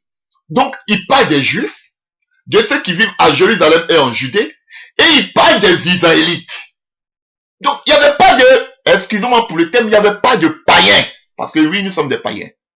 C'était des Israélites de souche, de naissance. Donc, ce qui s'est passé le jour de la Pentecôte, c'était seulement que pour les Juifs. Ah, alléluia, chers frères et sœurs. Et vous allez voir que les disciples à Éphèse, de Jean-Baptiste, c'était encore des Israélites. Et plus tard, Dieu, alléluia, comme il voulait, parce qu'il a dit à Pierre, vous serez mes témoins où? En Jérusalem, en Judée, en Samarie, jusqu'aux extrémités de la terre. Il fallait aussi qu'on parle de l'extrémité. Quelle était la capitale de l'Empire? C'était Rome. Vous avez vu, il y a des gens qui étaient originaires de Rome. Donc, il fallait aussi que les Romains soient remplis, baptisés du Saint-Esprit. Ce langage aussi arrive jusqu'à eux. Voilà pourquoi ce langage est arrivé jusqu'à Corneille, qui était romain. C'est ainsi du jugement de Dieu pour eux. Et ce sont les mêmes, les Juifs et les Romains, qui ont fait tuer, massacrer les disciples avec Paul. Les mêmes. C'était un jugement pour eux. Donc ce qui s'est passé, alléluia, le jour de la Pentecôte, c'était pour les Israélites. Et quand ce message devait aller jusqu'aux extrémités, Dieu permet aussi que Corneille aussi, ils soient emballés dedans. Alléluia. De la même manière que l'évangile doit aller jusqu'aux extrémités, c'est de la même manière aussi que le Saint-Esprit aussi doit aller jusqu'aux extrémités. Frère, ce qui s'est passé, ce phénomène qui s'est passé le jour de la Pentecôte n'a rien à voir avec l'église. Oui, je vais vous choquer. Nulle part ailleurs. On voit seulement que ces trois phénomènes que dans Acte 2, dans Acte 19 et dans Acte 10. Sinon, lorsqu'on parle maintenant de l'église où Paul parle, il parle des langues inconnues. On ne parle plus de langues étrangères. Ici, qui a interprété? Personne n'a interprété. Alors qu'en 1 Corinthiens, Paul nous dit qu'on doit interpréter. Parce que personne ne comprend. C'est un mystère. Est-ce que s'il y avait un mystère, quand Pierre parlait, tout le monde entendait? Mais ici, toi, en 1 Corinthiens, tu parles, mais tu ne sais pas ce que tu dis. C'est vrai, comme Pierre ne savait pas ce qu'il dit. Mais aussi, ceux qui écoutent aussi ne savent pas ce que tu dis. Voilà pourquoi il faut interpréter. Alors que le jour de la Pentecôte, Pierre ne savait pas ce qu'il disait, mais les gens savaient ce qu'il disait. Donc c'est différent. C'est deux mystères. C'est deux mystères. C'est deux phénomènes différents. C'est deux miracles différents. Est-ce que vous comprenez, chers frères et sœurs? Et allons-y encore plus loin. Et voilà ce que Paul dit. Voici ce qui arrive, dit Dieu, dans les jours de la fin. Voilà ce qu'il dit à partir du verset 16. Mais maintenant se réalise ce qu'avait annoncé le prophète Joël. Donc, ce qui s'est passé le jour de la Pentecôte là, ça n'a rien à voir avec l'église. C'est pour Israël. Et cela confirme. Alléluia. Il dit, ce qui s'est passé le jour de la Pentecôte, c'est l'accomplissement de la prophétie de Joël. C'est vrai que l'Esprit est répandu. Alléluia. Et qu'est-ce qu'il dit ici? À partir du verset 17. Voici ce qui arrivera, dit Dieu, dans les jours de la fin des temps. Je répandrai de mon esprit sur tous les hommes. Vos filles et vos fils prophétiseront, des jeunes gens par des visions. Vos vieillards par des anges recevront des révélations. Vous avez vu? On reçoit les révélations par des visions et des songes dans cette tradition. Oui, si mes serviteurs, comme si vos servantes, en ces jours-là, je répandrai de mon esprit, ils prophétiseront, je ferai des miracles de là-haut, dans le ciel, et ici sur la terre, des signes prodigieux, sang, feu, colonne, fumée, et le soleil s'obscurcira. La lune deviendra, alléluia, du sang, avant la venue du jour du Seigneur, ce jour grand et glorieux. Alors seront sauvés tous ceux qui feront appel au Seigneur. Ici, il parle de qui? C'est du peuple d'Israël. Ici, là, il parle de quoi? Guerre d'Armageddon. Ça, c'est pas l'église. Ça, ce n'est pas pour l'église. C'est un message d'Israël. Il dit, alléluia, il ne parle même pas de ce que Jésus leur avait dit à Marc 16. Non, il ne parle pas de ça. Mais il parle plutôt de l'accomplissement de Joël 3. Voilà, c'est pour Israël, frère.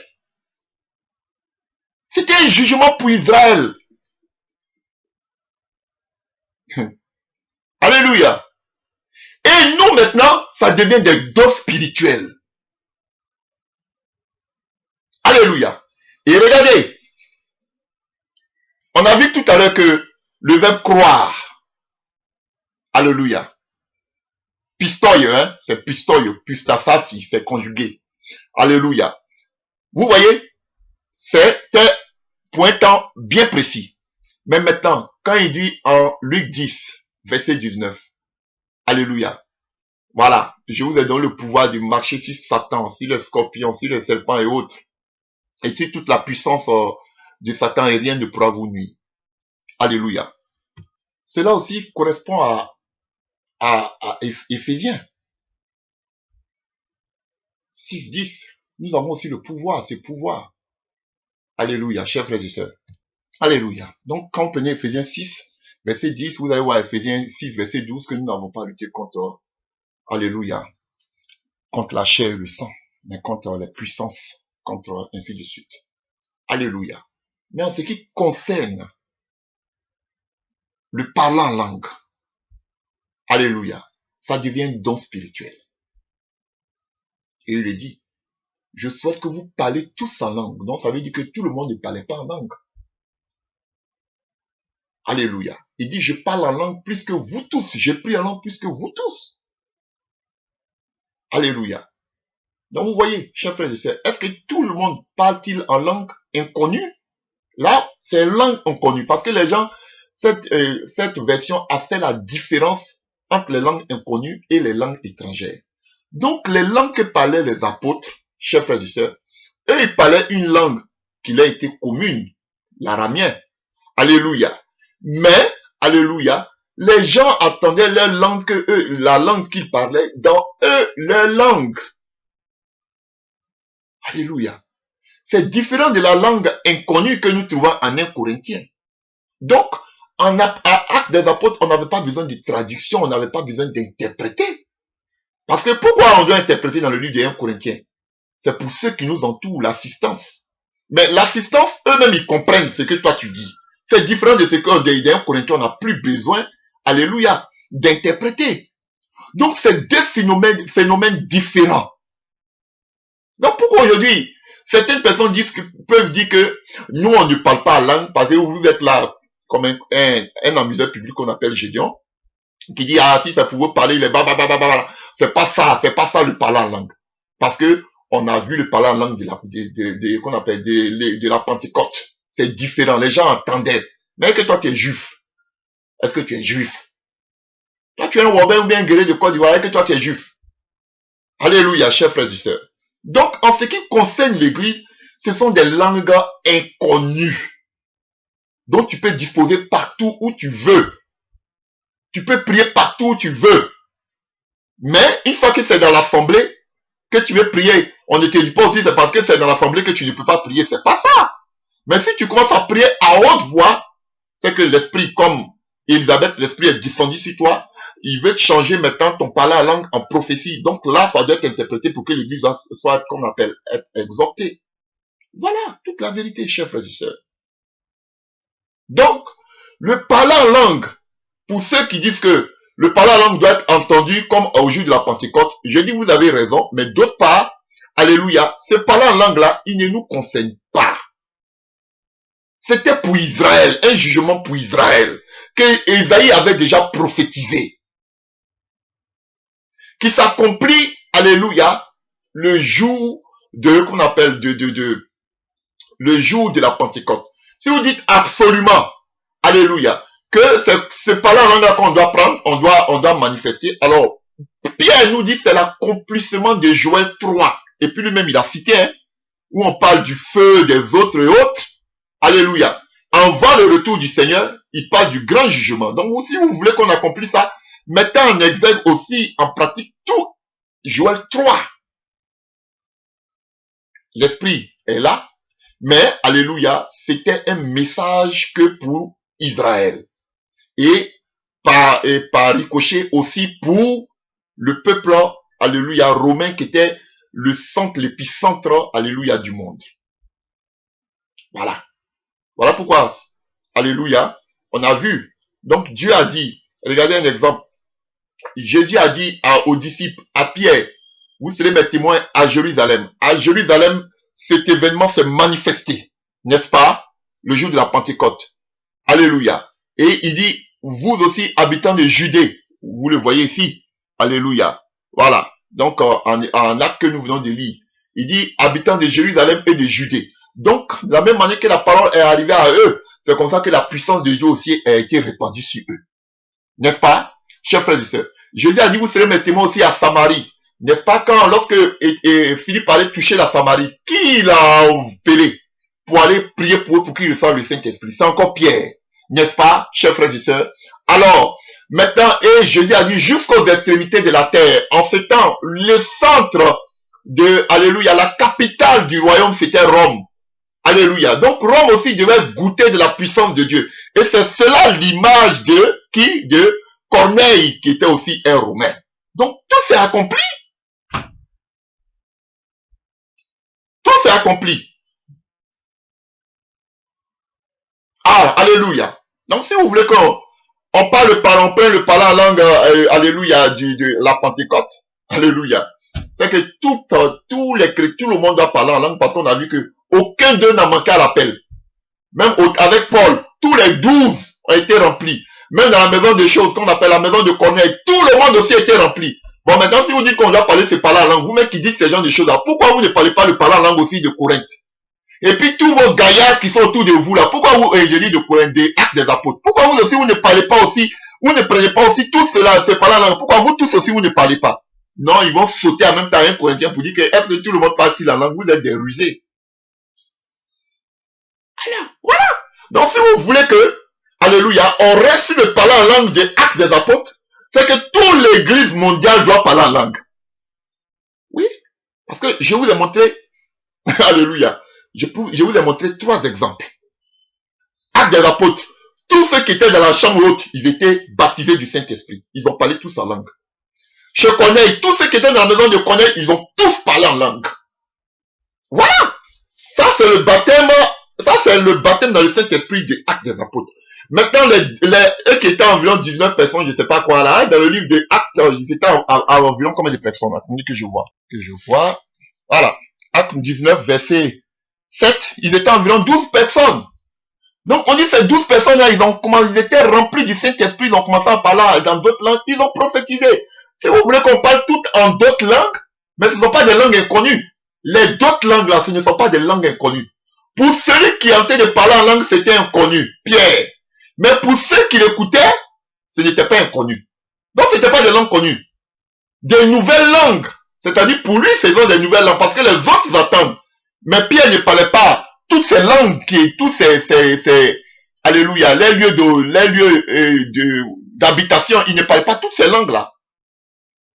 Égyptiens, Mèdes et autres, il ne parlait pas tout ça. Alléluia. Mais eux, ils l'entendaient. C'est différent. Alléluia. Donc, vous parlez en langue, vous qui vous mettez dans les rues pour crier là, si vous parlez en français, donc tout le monde entier doit vous attendre, chacun dans son ethnie. C'est ce que ça veut dire. C'est qu'on appelle, comment je peux appeler ça? Vous êtes endurci et puis vous êtes incrédule. C'est la ruse. Je vous dis, si vous dites qu'on doit parler en d'autres langues comme au temps du Acte des apôtres, voilà pourquoi vous ne voulez pas parler en langue. Ok. Donc, tous ceux qui sont autour de vous là, tout le monde doit parler en d'autres langues. Une fois que vous vous mettez là pour parler en d'autres langues là, chaque vous parlez en français et puis tout le monde écoute dans sa langue au monde, comme au temps des apôtres. Tout le monde doit parler, parce que je vous ai donné 3 exemples. Actes des apôtres 2, ils étaient dans la chambre haute, ils étaient tous baptisés du Saint-Esprit, ils ont parlé en d'autres langues. Et qu'on appelle Acte 10, je connais, tout ça, dans la maison, ils ont tous été baptisés, ils ont parlé en d'autres langues. En Acte 19, les 12 là, ils ont été baptisés du Saint-Esprit, ils ont tous parlé en langue. Pourquoi vous voulez nous amener en bateau, chers frères et sœurs? Alors que maintenant, dans l'église, jusqu'à la fin des temps, ça devient un don spirituel. Tout le monde ne parle pas en langue. Mais Paul nous demande d'aspirer. Parce que ce sont des prières, on dit des mystères. Alléluia. On loue Dieu. Alléluia. Ce sont des actions de grâce. On loue ses grandes œuvres. Voilà. Donc c'est important de parler ces langues inconnues. Mais dans l'assemblée, il a dit, si tu veux parler cela en haute voix, il faut qu'il y ait un interprète. S'il n'y a pas d'interprète, tout le monde s'y tait. Et puis chacun parle à Dieu. Voilà. C'est simple. Non, je ne vais pas parler en langue parce que quand je vais parler en langue que les gens parlent aujourd'hui là, c'est différent de parler en langue que du parler en langue qu'on a vu à un Corinthien. Oui, effectivement que c'est différent. Alléluia, chers frères et sœurs. Voilà. Donc, aspirer au baptême dans le Saint-Esprit, c'est important. On n'apprend pas cela. C'est une force surnaturelle du Saint-Esprit qui descend sur toi, et comme c'est une don d'inspiration, le feu part de ton cœur, ça monte jusqu'à ta gorge, et puis ça sort. Et puis tu commences à parler. Voilà. Vous avez vu, on a vu même le jour de la Pentecôte, on dit le Saint-Esprit est descendu sur eux. Voilà. Donc, voilà ce qu'on dit. Donc, pour parler en langue, il faut que le Saint-Esprit descende sur toi. Voilà, chers frères et sœurs. Regardez. Et Acte 19 encore. Alléluia. Après avoir entendu cela, il fut baptisé au nom du Seigneur Jésus-Christ. Paul leur imposa les mains et le Saint-Esprit descendit sur eux. Regardez. Acte 11, à partir du verset 44. Acte 10, à partir du verset 44. Je connais. Alors que Pierre prononçait ces mots, l'Esprit Saint descendit soudain sur eux et qui écoutaient la parole. Les croyants juifs qui étaient venus avec Pierre furent étonnés de ce que l'Esprit Saint était donné, répandu sur les Juifs. En effet, on les entendait parler en différentes langues et célébrer la grandeur de Dieu. Vous voyez? Donc, quelqu'un qui parle en langue, c'est que l'Esprit de Dieu est descendu sur lui. Et on voit en Samarie, lorsque Philippe touche la Samarie, on dit, il fait appeler qui? Les apôtres Pierre et Jean qui arrivent car l'Esprit de Dieu n'était pas encore descendu sur eux. Alléluia. Et on dit que Pierre les a imposé les mains, ils ont reçu le Saint-Esprit. Et le texte ne continue pas. Alléluia. Acte 8, à partir du verset 14. Quand les apôtres restaient à Jérusalem, appris que les Samaritains avaient accepté la parole de Dieu, ils déléguèrent auprès de Pierre et Jean. Dès leur arrivée, ceux-ci prièrent pour les nouveaux disciples. Pour les nouveaux disciples. Mais vous êtes des vieux disciples, de vieux chrétiens, afin qu'ils reçoivent le Saint-Esprit. En effet, ils n'étaient pas encore descendus sur aucun d'eux. Ils avaient seulement été baptisés au nom du Seigneur Jésus. Pierre et Jean leur posèrent donc les mains et ils reçurent le Saint-Esprit. Alléluia, alléluia. On dit Simon vit que le Saint-Esprit était donné aux croyants quand les apôtres leur posaient les mains. Pourquoi? Parce qu'il a vu quelque chose qui s'est manifesté. Donc, c'est vous qui criez sur tous les toits, lorsque vous êtes dans la rue, que le baptême s'est fait au nom de Jésus-Christ. Mais quand le baptême s'est fait au nom de Jésus-Christ, là, il y a le baptême du Saint-Esprit qui accompagne. Le Saint-Esprit descend. Donc, vous-même qui criez dans la rue, là, ça veut dire que le Saint-Esprit n'est pas encore descendu sur vous. Je vous ai donné 3 exemples. Je vous ai donné 3 exemples. 2 même. Là, c'est clair. Donc, vous voyez, le Saint-Esprit descend. Alléluia. Je vous ai montré l'exemple des Actes des Apôtres 2, le jour de la Pentecôte. Le Saint-Esprit est descendu sur eux. 1. Qu'on appelle chez Corneille. Le Saint-Esprit est descendu sur eux. 2. Encore en Acte 19, les disciples de Jean. Le Saint-Esprit encore est descendu sur eux. 3. Et puis voici le 4e ici. En Acte 8, on dit ils sont venus prier pour eux. Ils ont reçu le Saint-Esprit. On leur a imposé les mains. Chers frères et sœurs. Donc ceux qui disent le baptême se fait au nom de Jésus, qui sont en train de crier en Côte d'Ivoire là-bas, les Gédions là. Gédion, tu cries là-bas là. Le baptême se fait au nom de Jésus, tu embrouilles la toile là. Mais pourquoi au milieu de vous là? Donc il n'y a même pas un qui est baptisé du Saint-Esprit. Voilà la plaisanterie et la distraction. Alléluia. Dans le Nouveau Testament qu'on appelle l'église d'aujourd'hui, l'église à partir de... Et Paul écrit à Corinthe, une église qui était zélée pour le charisme. Alléluia, chers frères et sœurs. Il définit. On parle de langue inconnue et ce n'est pas étranger ce qu'on dit. Parce qu'en 1 Corinthiens 13, il parle la langue des hommes et la langue des anges. Donc c'est un mystère, c'est un langage spirituel, surnaturel que nous amenons à Dieu. C'est Dieu seul qui sait ce que nous disons. Et je dis maintenant que c'est vrai, même dans les religions sataniques, eux aussi ils ont des paroles en langue. Voilà pourquoi Paul nous dit que en 1 Corinthiens 14 que le baptême du Saint-Esprit, le parler en langue inconnue, alléluia, vient du Saint-Esprit. Parce qu'il y a des langues qui viennent de l'homme, les gens apprennent, et il y a des langues qui viennent aussi des démons.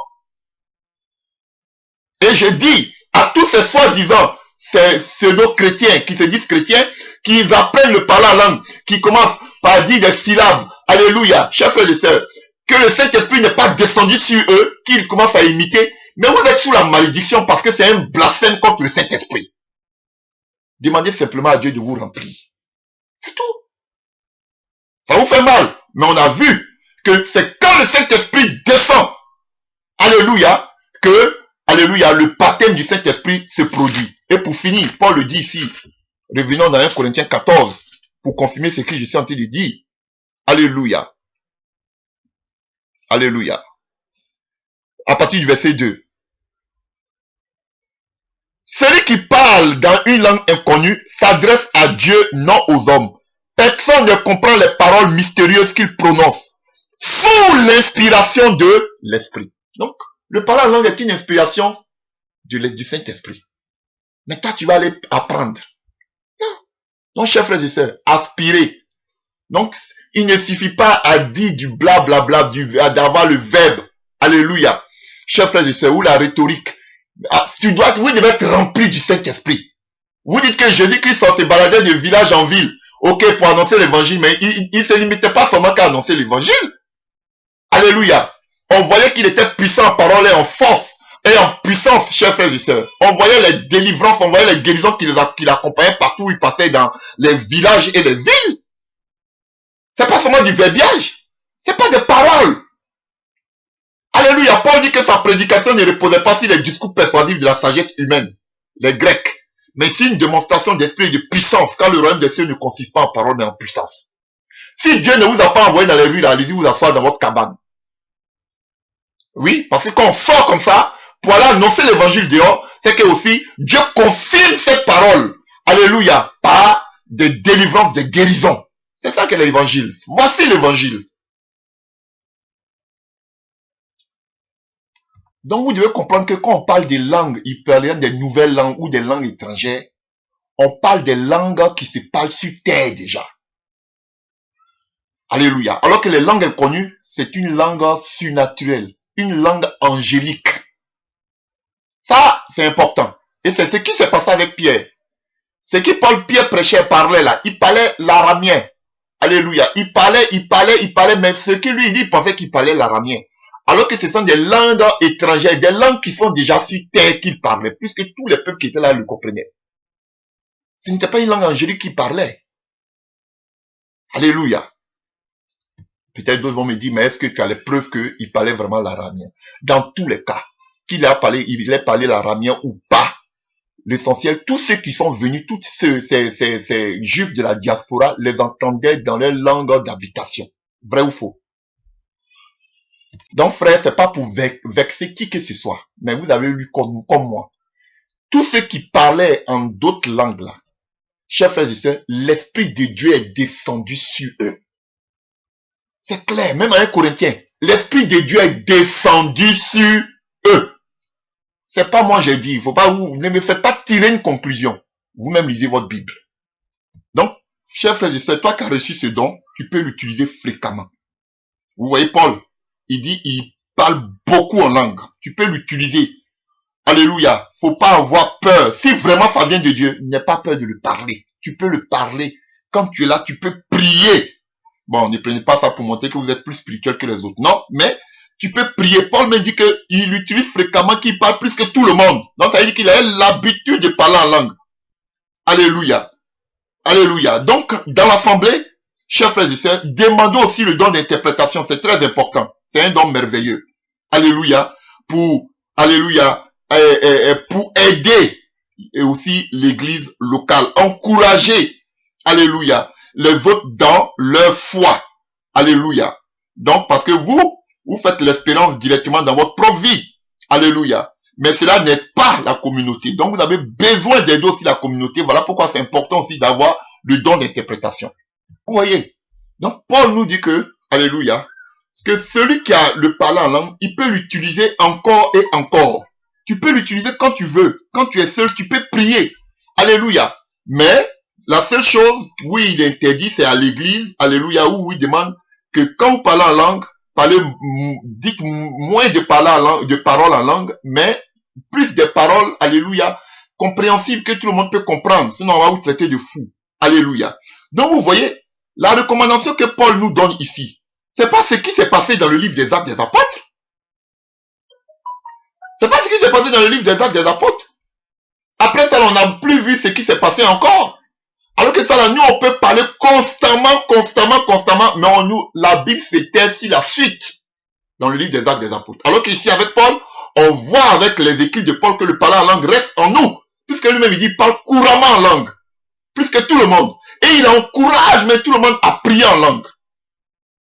C'est deux images différentes.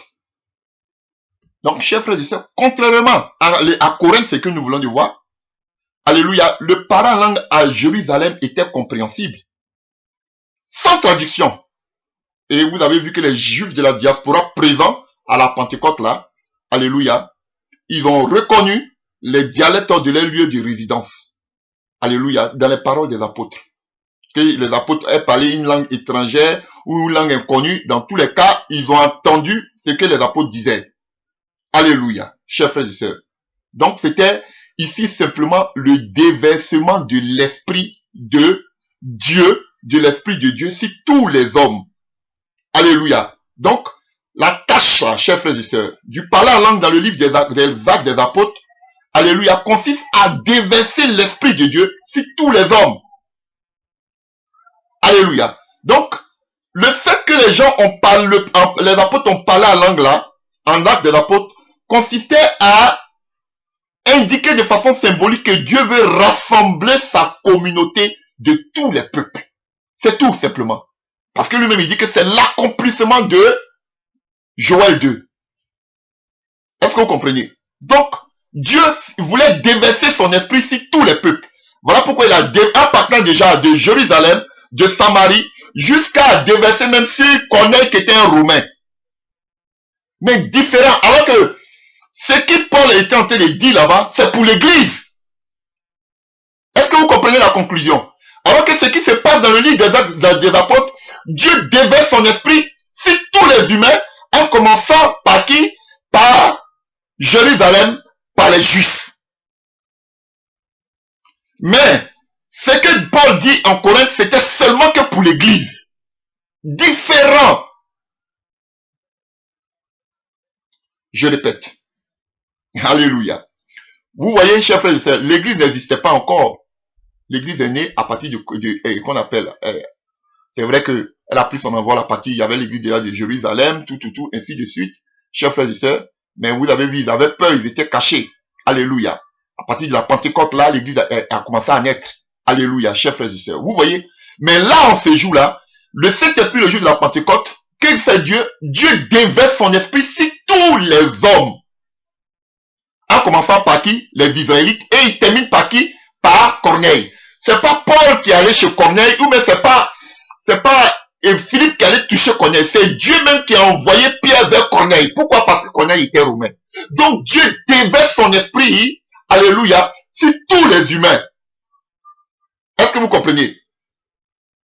C'est le déversement de l'esprit de Dieu sur tous les humains.